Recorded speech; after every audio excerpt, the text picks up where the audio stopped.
My name is Bidmos Faisal. And have you ever wondered how the toiletries you use nowadays, how are they made? So follow me as we interview one of our trainers in the GSE program that Unilearning set up, designed for us Unilearning students. Please, ma'am, can you please introduce yourself briefly? Okay, I'm Sadu, and I'm the trainer for GSE 301 Toiletries Reduction Group B. Thank you very much, ma'am. Now, for someone who might not know, how you define toiletries? Like, what kind of product do you think will fall into the category of toiletries? Okay, usually they are generally classified as personnel and home use products, cleaning products and personnel products. So the cleaning products, we have the multi-purpose cleaner, the toilet cleaner, the floor cleaner, bleach, germicide, everything that is used in taking care of the home front is usually classified under the toiletries. Thank you very much. Now, let's dive into the production steps. Like, what are the key steps in producing high quality toiletries? Yeah, if you ask me based on my experience, the key thing is your formulation. You have to understand your formulation. When you understand your formulation, you have to understand each raw material and what they do. Okay, because it is when you understand the raw material that you know how to blend them perfectly to give them what you want. Then you have to understand what your customer really desires. Okay, it is your customer's desire that would that will be your guide in production. Take for example for cleaning for multi-purpose liquid soap. What do you desire in a liquid soap? Most customers want a liquid soap that is foamy, that cleans well, and that is well fragranced. So as a producer, if you have those three characteristics at the back of your mind, you know that for the foamy you need a good blend of surfactants that gives that foams, not only foams but cleans very well, and then you need a very good quality fragrance. So the first step is know where to source your chemicals. You want good chemicals, you want original chemicals, you want to buy adulterated chemicals. So you have to know where to source those chemicals. You have to know how to formulate them properly. Because in your formulation is beyond just mixing chemicals together and saying you are compounding something. You have to know how those chemicals work together and how to balance the pH such that your cleaning product, your toiletries, does not burn or is very mild on the skin of your customers and the consumer. Because you want to ensure that it is very effective. It is harsh on germs, tough on germs, but at the same time very mild on the skin of the user. Thank you very much, ma'am. Please, what are the ingredients that are most important in most of those toiletries? For a toilet soap or the multi-purpose soap that you're talking about. What is the basic ingredients? The basic ingredients. Okay, for any soap, be it a multi-purpose soap, be it a toilet cleaner, you need a surfactant. A surfactant is a surface active agent. Like you need the sulfonic acid. It is called sulfonic acid, but it's actually the linear alkyl benzene sulfonic acid, but it is generally called sulfonic acid. You need a water softener called soda ash. It is sodium carbonate, but it is popularly known as soda ash. You need sodium lauryl sulfate. That's also the surfactant. It is called SLS, but the chemical sellers usually refer to it as rice because it has it looks like rice usually. Then you need a strong base, mostly caustic soda. Caustic soda is a strong base because remember, if you are using an acid, you need a base so that you get a neutral pH that makes it friendly, that makes it mild on your skin. So those are the major ingredients. The color, the fragrance are for aesthetics, but the major ingredients are the surfactants, the binder. Then you need a binder, natural soap. So to bind all the chemicals together so that they don't separate in water. Ma, you mentioned before that there are some adulterated Chemicals, yes. Please, can you just briefly name like 2 of those ingredients? Tell us how to know the adulterated. The original and the adulterated. You see, sometimes it might be difficult to differentiate the original from adulterated. But once you have a trusted source, chemical supplier, then you always know. What people do is, for caustic soda, if you want to know if it is still potent, if it's not expired, you should know that once you dilute it in water, it should be very hot. And another test people do for sulfonic acid is, if you want to know if the sulfonic acid is original, you add a little in caustic soda solution. When you add a little sulfonic in caustic soda solution, it becomes thickened. It thickened immediately. With that, you know that it's original.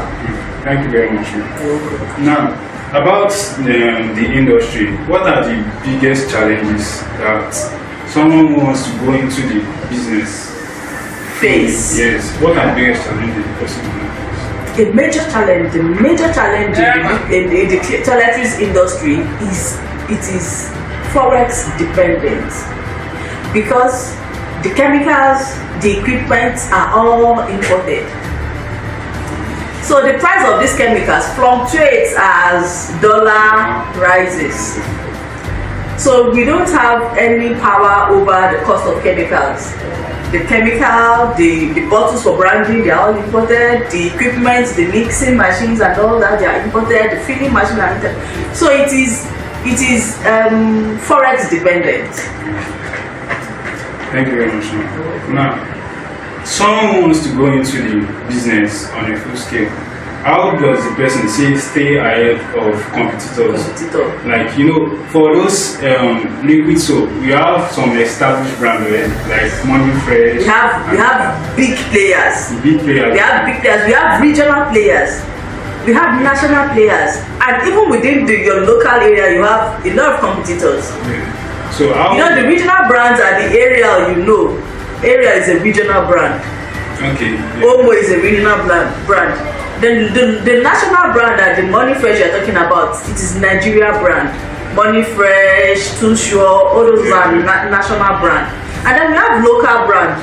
Even within Kwara, we have brands that are high-end brands, and we have, as a toiletry producer, every brand is your competitor.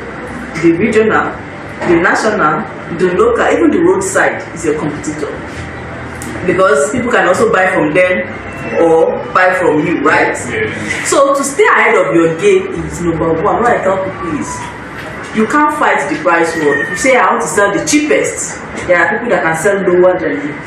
There are people that can go lower than you.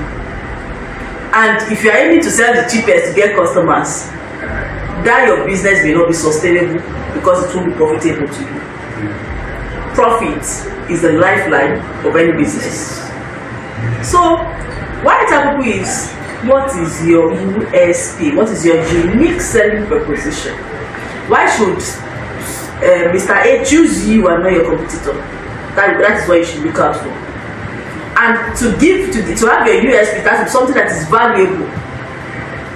What are they looking for in your competitors' products that is not in there? What are they dissatisfied with in your competitors' product? That is what you should incorporate into your product. If you offer value, people are ready to pay more and they will stick to you. So, what is that unique thing you want to put in your product that makes it stand out? Yeah.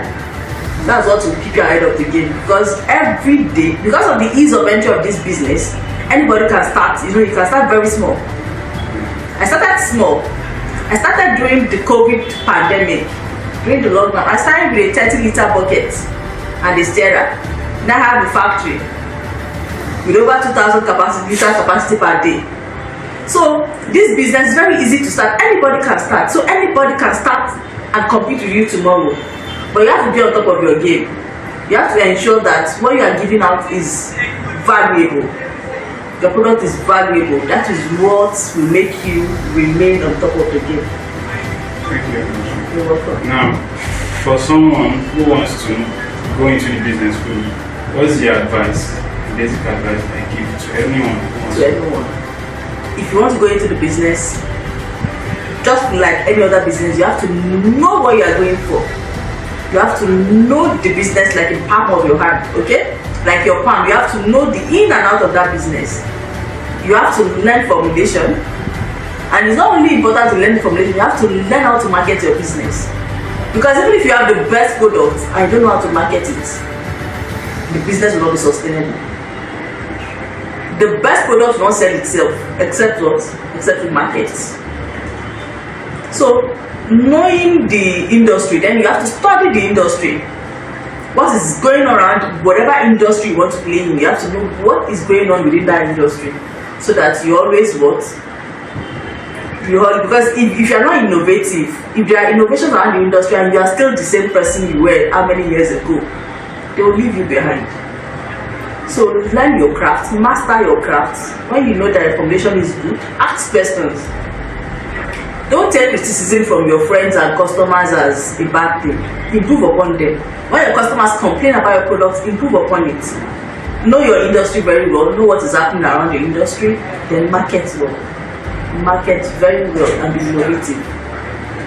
Now, talking about innovations, can you give us a few innovations that you know are part of the industry now? And the new thing in the industry now is that everybody wants a sustainable business. Sustainability means that we are trying to, to make things easy now without compromising the future of the generation. Okay? We want a sustainable economy. I know one thing that is plaguing this economy is plastic waste. Plastic waste is a menace. Now the industry is looking at ways to circumvent that, to reduce plastic pollution. Because most of these products are made inside single-use plastic, Once you buy them, you use them, you discard the plastic. Now we are looking at refill programs, reuse programs, such that the number of plastic that is generated from this industry is minimal. Thank you very much for your time. So that is going to be the end of the video. Please like, share and subscribe to Unilearning Tech Hub. Thank you very much. Thank you.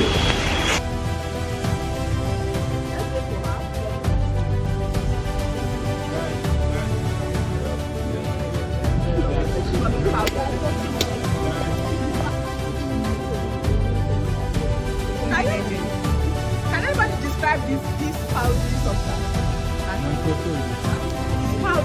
Very powder. Looks like the female's white powder, right? Very fine and smooth. You should be able to identify your chemicals, so that when you go to the chemical seller, they won't give you something else and that's okay? So look at it. It is very smooth. It looks just like the female white powder.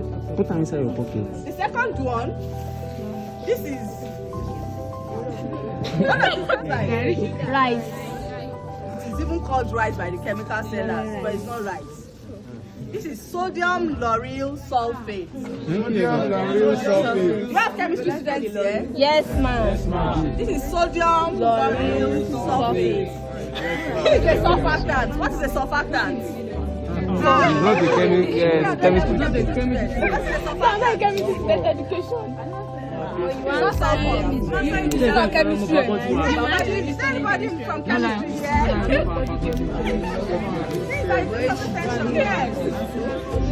Everybody give this property. It's a surfactant.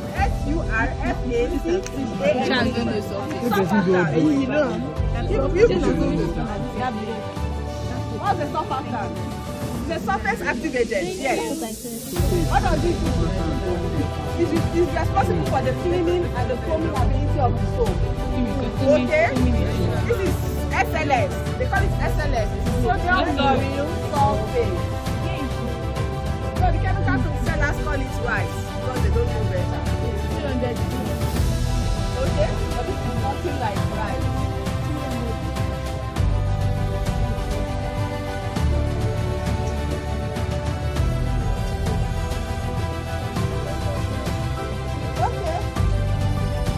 This is what? Caustic soda. soda.